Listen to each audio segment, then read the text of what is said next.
Hi everyone, it's John Pantalettes back at the Annapolis Greek Heritage Project. So pleased to be with Dr. Steve Abramedis talking about Annapolis and his mother Teresa and his and the Benellis family as well. We're all familiar with the Severn Inn. It's just a wonderful place. Was a wonderful place, and it was founded by Gus Abramedis and his wife Mary or Smato. It was a small bar, and they worked very, very hard. And the connection to Teresa was that her brother was Christostomos, or Chris. And so they were a first cousin to Gus Abramedis of the Severn Inn. I want to just ask you, Steve, could you tell us a little bit about some of your recollections of the Severn Inn and the Abramedis family, what you can tell us? Just... You mean Gus's? Yeah. Well, the connection was that for us that was a place that was on the water, which was very attractive, and it was a place where we could go and eat crabs.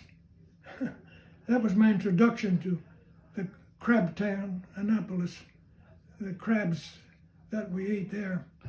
And what else? I don't know. Yeah, it was just you were talking about the influence of the Abramedis family in our community. That they were big. Yeah. Gus Abramedis was part of the group that helped the founding of the church. He donated, one of the big donors. Okay. At the time.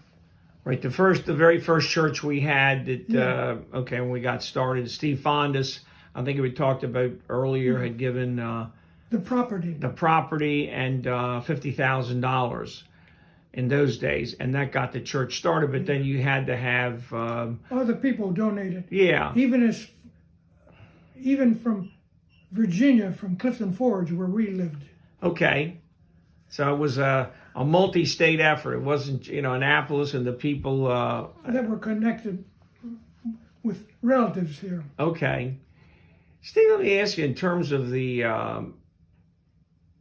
some of the families, the other families we were talking about, can you share just anything else you'd just like to talk about growing up not because you didn't grow up in Annapolis, but your experiences here with the church? You've been involved with all the priests. You're practically there every Sunday. You want to tell us some of... I did serve on the board here, and right. I was president 1 year.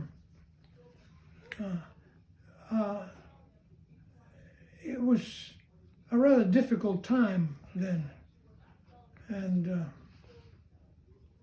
but we got through it all right. I don't know what else to say about it. Well, thanks to your leadership and a lot of the other people like you that took on those tough tasks, because it takes money to run a church just like it does today.